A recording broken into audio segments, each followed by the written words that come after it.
Halo semua. Di video kali ini di NTV Creation akan membahas alur cerita The Neighbors. Film yang dirilis pada tahun 2012 ini menceritakan tentang kehidupan di sebuah kompleks apartemen di mana para penghuninya memiliki berbagai macam kepribadian, sifat, profesi dan saling berinteraksi satu sama lain.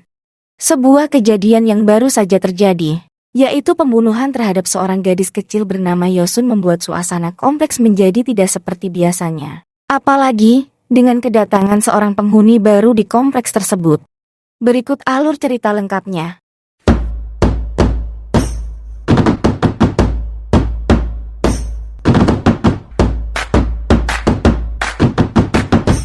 Siswa sekolah menengah bernama Yosun baru saja pulang sekolah sedang menunggu jemputan. Namun ketika dia menerima telepon, sepertinya ibu tirinya tidak bisa menjemputnya. Akhirnya Yosun berjalan pulang sendirian. Saat turun dari bus, Yosun berjalan sendirian tiba-tiba ada sebuah mobil menghampirinya dan menawarkan tumpangan. Setibanya di parkiran, Yosun tidak ada kabar lagi. 10 hari kemudian, tubuh Yosun ditemukan tak bernyawa di dalam koper berwarna merah. Penjual koper bernama Kim Sang-young yang kebetulan menonton berita di TV. Seketika teringat koper merah yang 10 hari yang lalu pernah dijual sama persis kepada seorang pria misterius. Dan membayarnya dengan sebuah cek bertuliskan nama An Sang-yeon. Kemudian Sang-yeong membeli pizza, dan melihat nama penjual pizza itu persis dengan nama pria misterius yang pernah membeli koper merah tersebut. Karena ragu, Sang-yeong memeriksakan ceknya ke bank, namun cek tersebut tidak ada masalah.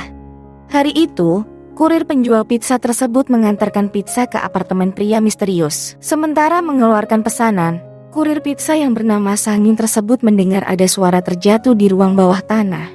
Namun pria misterius tersebut langsung membayar dan memintanya untuk segera pergi. Sebelum pergi, Sang-yeong memberikan kupon hadiah karena sebelumnya pria itu sudah membeli pizza sebanyak 3 kali. Ia akan mendapatkan bonus pizza jika sekali lagi membeli pizza. Tanpa diduga, pria misterius tersebut ternyata psikopat yang menyekap Yosun. Pria ini adalah tetangga Yosun. Di ruang bawah Yosun disekap. Ia sedang ketakutan memohon kepada pria itu untuk melepaskannya, namun si pria psikopat malah membunuh Yosun. Adegan kembali kepada 10 hari setelah kejadian. Sang yang sangat yakin dengan koper merah tersebut seperti yang ia jual kepada pria misterius tersebut. Sang yang berniat untuk melaporkannya ke polisi. Namun, istrinya melarangnya karena takut nanti mereka akan kehilangan pelanggan dan suaminya akan diinterogasi polisi. Akhirnya Sang yang membatalkan niatnya untuk melapor ke polisi. Di waktu yang sama, Sang-yeon kurir pengantar pizza juga melihat berita pembunuhan tersebut, dan setiap pembunuhan berselang 10 hari. Ia teringat pria misterius yang juga memesan pizza setiap 10 hari. Adegan berpindah di rumah Yosun. Sang ibu tiri selalu dipenuhi rasa ketakutan karena sering melihat anaknya tersebut di rumah. Saat ayah Yosun tiba, sang ibu langsung lari mendekati suaminya tersebut. Namun mereka berdebat karena ketakutan ibu tiri Yosun membuat ayahnya kecewa karena dia juga sangat menyayangi dan merindukan Yosun. Saat melihat ke arah meja makan, ibu tiri Yosun teringat kenangan mereka makan bersama. Yosun terlihat masih canggung berbicara dengan ibunya karena belum lama tinggal bersama dan belum terbiasa memanggilnya ibu. Namun ibunya tidak masalah dengan hal tersebut. Suatu hari beberapa polisi mendatangi apartemen tempat tinggal. Polisi mencurigai seorang preman yang diduga telah membunuh Yosun.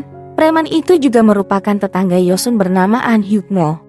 Polisi kemudian membawa Hyuk-mo ke kantor polisi untuk memeriksanya. Namun karena tidak ada bukti dia dibebaskan. An Hyuk-mo adalah seorang rentenir. Ia bahkan tega menghajar pamannya sendiri pada saat menagih hutang. Setibanya di apartemen, Hyuk-mo mendatangi tempat tinggal pria psikopat tersebut yang diketahui bernama Sung-hyuk. Hyuk-mo marah karena Sung-hyuk berani memarkir mobilnya di tempat biasa Hyuk-mo memarkirkan mobilnya. Sung-hyuk kemudian memindahkan mobilnya. Ketika memindahkan mobilnya, Sung-hyuk bertanya kalau Hyuk-mo yang meludahi mobilnya. Hyuk-mo yang emosi mendatangi Sung-hyuk dan malah meludahi kembali mobilnya. Sung-hyuk diam dan tidak melawan melihat lawannya adalah preman dengan badan kekar dan bertato. Adegan berpindah kepada seorang satpam di apartemen tersebut bernama Hwang Jae-yeon. Ia sedang membersihkan sampah dan menemukan sampah sang psikopat yang sudah berbau busuk. Satpam tersebut mendatangi Sung-hyuk sang psikopat dan menegurnya. Namun dia mengacukannya. Satpam tersebut kesal dan membuka plastik sampah dan mendapati seragam sekolah Yosun. Sung Hyuk yang panik langsung memukul kepala Hwang Jae-yeon dengan keras sampai pingsan dan mengeluarkan banyak darah. Tak lama, Kyung-hee ibu tiri Yosun lewat dan melihat psikopat tersebut sedang menerima telepon sambil membersihkan darah yang berlumuran di lantai. Di malam hari Kyung-hee ketakutan akan kedatangan arwah Yosun ke rumahnya. Dan benar saja, saat diam di bawah meja, Yosun membuka pintu. Ibu tirinya tersebut melihat Yosun. Diperlihatkan adegan di hari kejadian di malam penculikan itu. Yosun sama sekali tidak curiga dengan pria ini karena dia merupakan tetangganya. Tiba di depan pintu rumah sang psikopat, Yosun mengucapkan terima kasih. Saat akan beranjak pergi, sang psikopat tiba-tiba memanggil Yosun untuk meminta bantuan memegang kotak bawaannya karena kesulitan membuka pintu. Dia meminta Yosun untuk berbalik karena ia mau memencet kode kunci rumahnya. Saat Yosun berbalik, seketika psikopat tersebut mendekap mulutnya dan menariknya masuk ke dalam rumahnya. Adegan berpindah kepada seorang gadis kecil bernama Yu Suyeon yang sangat mirip dengan Yosun. Suyeon sangat dekat dengan penjaga keamanan bernama Pyo Jong-rok. Ia membantu Suyeon karena mengalami masalah pencernaan. Di lain tempat, Sang Yun kurir pengantar pizza tanpa sengaja melihat kembali berita tentang kasus pembunuhan Yosun. Di dalam gambar pada berita tersebut, ia melihat sosok seorang pria menggunakan topi yang tak lain pria psikopat yang sering memesan pizza. Tiba-tiba telepon berbunyi yang ternyata sang psikopat yang memesan pizza lagi. Sesampainya di tempat psikopat, ia melihat topi yang sama yang ia lihat di berita. Sebelum pergi, sang kurir sempat mengatakan kepada psikopat bahwa hari ini belum 10 hari seperti biasa dia memesan pizza setiap 10 hari. Setelah sang kurir pergi, sang psikopat bersiap untuk mempreteli tubuh Hwang Jae-yeon, satpam yang awalnya dipukul karena menemukan seragam Yosun. Keesokan harinya, Sung Hyuk kembali mendatangi Sang Yeong untuk membeli koper. Sang Yeong berpura-pura menerima telepon dari seseorang bernama Sang Yun. Namun sialnya, teleponnya malah berbunyi membuat Sang Yeong terlihat panik. Sung Hyuk membayar dengan tatapan sinis kepada pemilik toko. Di tempat berbeda, Taeson menanyakan kabar Hwang Jae-yeon kepada Pyo Jong-rok. Mereka khawatir karena Hwang Jae-yeon menghilang dan tidak bisa dihubungi. Taesan juga meminta bantuan kepada Pyo Jong-rok untuk menggantikan Hwang Jae-yeon memeriksa salah satu unit apartemen yang memiliki tagihan air tinggi. Mereka menduga ada kebocoran pipa. Kyung-hee ibu tiri Yosun mendatangi bengkel di mana ia memperbaiki mobilnya. Seorang montir memberikan sebuah kotak yang tertinggal di dalam mobil, yang ternyata adalah sebuah bando yang ia beli buat Yosun. Kyung-hee teringat saat Yosun menanyakan bando kesayangannya yang hilang, dan ia mengatakan akan membeli yang baru. Namun mobilnya tertabrak dan mengalami kerusakan sehingga kotak hadiah tersebut masih berada di dalam mobil tersebut. Saat berada di rumahnya, si psikopat menerima telepon dari Pyo Jong perihal pengecekan tagihan air yang tinggi.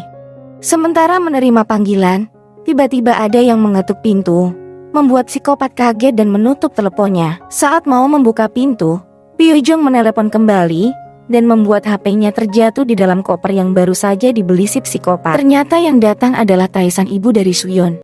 Ia ingin si psikopat menandatangani petisi yang mereka buat untuk pemasangan CCTV dan pembangunan ulang apartemen. Namun psikopat menolak dengan alasan sebentar lagi ia akan pindah. Taesan mengamati rumah psikopat yang pengap dan gelap, sehingga ia membuka jendela rumah si psikopat.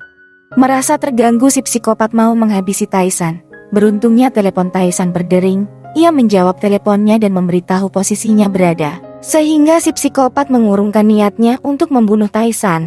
Adegan berpindah pada si preman Hyukmo yang kesulitan mengeluarkan mobilnya dari parkiran. Dibantu oleh Suyeon mengarahkan si preman mengeluarkan mobilnya. Suyeon memberikan selebaran tentang rapat di blok.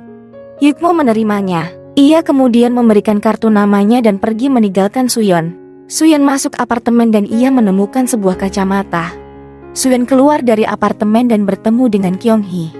Betapa terkejutnya Kyung-hee melihat seorang gadis kecil yang sangat mirip dengan Yosun. Suyeon pun mengantar Kyung-hee masuk ke dalam. Sang psikopat yang melihat adegan itu kaget dan dengan segera masuk ke rumahnya. Suyeon diajak masuk oleh Kyung-hee dan mereka ngobrol sambil makan. Saat Suyeon pamit pulang, si psikopat tampak mengamati Suyeon seolah kaget melihat sosok yang telah ia bunuh hidup kembali. Kyung-hee diam-diam mengamati gerak-gerik psikopat yang terus memperhatikan Suyeon. Suyeon kemudian pergi menemui petugas keamanan Pyo untuk memberikan kacamata yang ditemukannya yang diduga milik Hwang Jae-yeon. Jong-rok penjaga keamanan mendatangi rumah psikopat untuk memeriksa pipa air. Awalnya Sung Hyuk sang psikopat menolak, namun Jong-rok memaksa Akhirnya Sung Hyuk mengizinkannya masuk. Saat memeriksa pipa, Pyo Jong melihat rambut dan darah di saluran pembuangan. Psikopat yang mulai curiga, berniat menghabisi si penjaga keamanan tersebut dari belakang. Namun Jong Rok yang juga sudah curiga melihat dari layar HP pergerakan sang psikopat. Dan dengan hati-hati mengambil kunci besi di dalam tasnya sehingga si psikopat mengurungkan niatnya. Penjaga keamanan berkata kalau pipa airnya tidak ada masalah lalu kemudian pergi. Sang preman Hyukmo pulang dan lagi-lagi mendapati si psikopat memarkir mobilnya di tempat biasa dia parkir. Dengan geram ia menghampiri psikopat lalu memberinya pelajaran dan meninggalkan si psikopat. Psikopat yang kesal berkata akan membunuh mereka semua. Saat Kyung-hee berada di rumah, ia begitu merindukan sosok anak tirinya Yosun. Ia mengingat kenangan saat mereka bersama, dan saat ia membuka laci meja, seketika ia menangis karena melihat kalender di kamar Yosun yang menandai hari ulang tahunnya di kalender tersebut. Di sisi lain, sang psikopat sedang mencari pekerjaan paruh waktu namun menyadari HP-nya hilang. Ia mencoba menelepon HP-nya dengan HP lain dan ia mendapati HP-nya berada di dalam koper yang telah terkunci. Ia yang tidak tahu angka kombinasi di koper itu dan membuatnya semakin emosi. Ia kemudian menemui Kim Sang yang penjual koper untuk menanyakan kunci koper. Di saat bersamaan ia meminjam HP Sang Yang untuk menghubungi seseorang. Ternyata yang ia hubungi adalah Hyukmo si preman. Hyukmo menelepon balik dengan emosi bertanya mengapa menghubunginya. Sang Yang berusaha menjelaskan namun Hyukmo langsung menutup teleponnya. Malam hari saat memasak, Kyung-hee didatangi arwah Yosun. Tapi kali ini Kyung-hee tidak takut sama sekali. Ia malah menangis meminta maaf dan memeluk erat putrinya tersebut. Adegan berpindah saat Suyeon baru turun dari bus. Si psikopat menunggu dan mengawasinya. Tapi Suyeon dijemput oleh ibunya. Sehingga si psikopat juga pergi meninggalkan tempat itu. Ternyata si psikopat pergi ke tempat penjual koper untuk menculik Sang Yong si pemilik toko.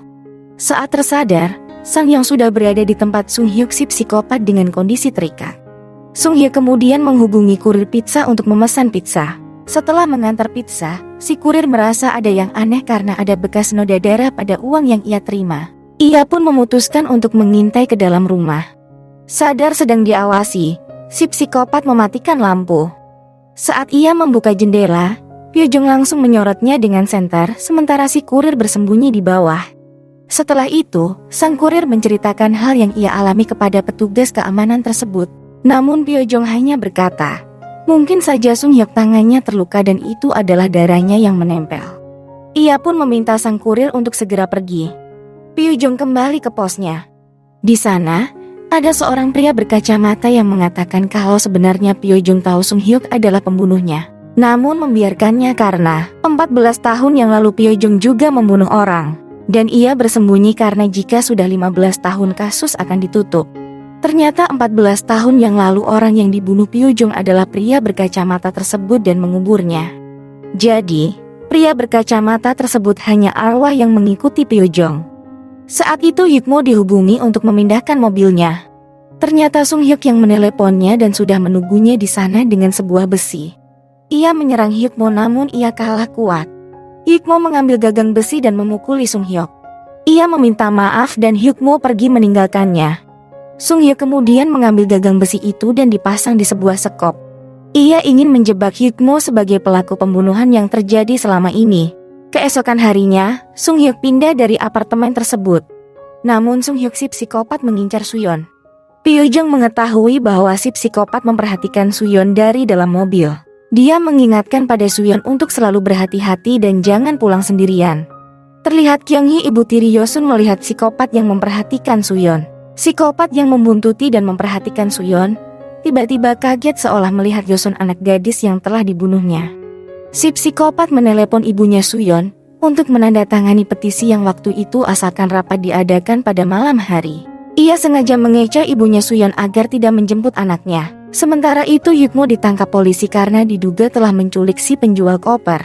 Dengan bukti nomor HP Hyukmo yang ada di panggilan terakhir si penjual koper. Ditambah, sidik jari Hyukmo ditemukan di besi yang berada di TKP. Di tempat lain, Kim Sang Yong si penjual koper yang menyadari HP si psikopat berada di dalam koper berusaha membuka koper itu. Dengan susah payah akhirnya ia berhasil membuka koper lalu menelepon untuk meminta bantuan, yang ternyata yang dihubungi adalah kurir pengantar pizza. Mendengar panggilan tersebut, si kurir langsung mendatangi rumah psikopat. Di malam itu, ketika Suyeon pulang sekolah, ia bertemu dengan Kyung-hee ibu Yosun. Sebenarnya Kyung-hee sengaja ke sana untuk menjemput Suyeon karena khawatir akan terjadi sesuatu. Kyung-hee lalu menemani Suyeon pulang. Karena hujan badai, listrik kota tiba-tiba padam. Di kantor polisi, Hyukmo berusaha kabur dan bergegas mendatangi Sung Hyuk si psikopat yang telah memfitnahnya. Di apartemen, Hyejong juga mendatangi rumah Suyeon. Saat bertemu ibu Suyeon, ia menanyakan keberadaan Suyeon dan meminta ibunya menghubungi Suyeon. Namun Suyeon lupa membawa HP. Mereka berdua kelihatan sangat panik. Kembali ke Kyung-hee dan Suyeon. Dalam perjalanan Kyung-hee melihat si psikopat sedang mengikuti mereka. Kyung-hee sengaja berhenti di tengah jalan, supaya kendaraan lain memperhatikan mereka. Sehingga si psikopat tidak memiliki kesempatan untuk menyakiti mereka. Dengan kesal si psikopat kembali ke rumah dan mendapati ternyata Kim Sang yang sudah lepas dari ikatannya. Mereka pun berkelahi namun sia-sia dan si psikopat menusuk Kim Sang yang dengan pisau. Sementara di luar apartemen, kurir pizza berpura-pura mengantarkan pizza gratis untuk si psikopat agar dibukakan pintu dan Pyojong bersiap di belakang untuk menyerangnya. Ketika pintu dibuka, mereka langsung menyerang si psikopat. Di saat itu juga, Hyukmo datang untuk menghajar si psikopat. Dengan sekali tendangan ia membuat si psikopat terkapar. Sementara si kurir pizza Sang-yun yang mendapati Kim Sam yang terluka, berusaha menghubungi seseorang untuk memanggil ambulans. Pyojong menanyakan kepada si psikopat di mana Suyeon berada. Mendengar jawaban psikopat yang berbelit-belit, Pyojong memukul kepalanya dengan besi hingga tak sadarkan diri. Di apartemen terlihat begitu ramai dan polisi pun datang. Ibu Suyeon yang mengira Hyukmo yang menculik anaknya, sambil menangis menanyakan dengan kasar di mana anaknya. Tiba-tiba Suyeon datang lalu memanggil ibunya. Dari kejauhan, Pyojong dengan lega melihat Suyeon telah selamat. Pyojong pergi meninggalkan tempat itu karena dia masih merupakan buronan polisi. Setelah kejadian tersebut, para penghuni apartemen dan orang-orang yang terlibat dengan kejadian mengerikan itu kembali menjalani kehidupan mereka seperti biasa. Dan film pun selesai.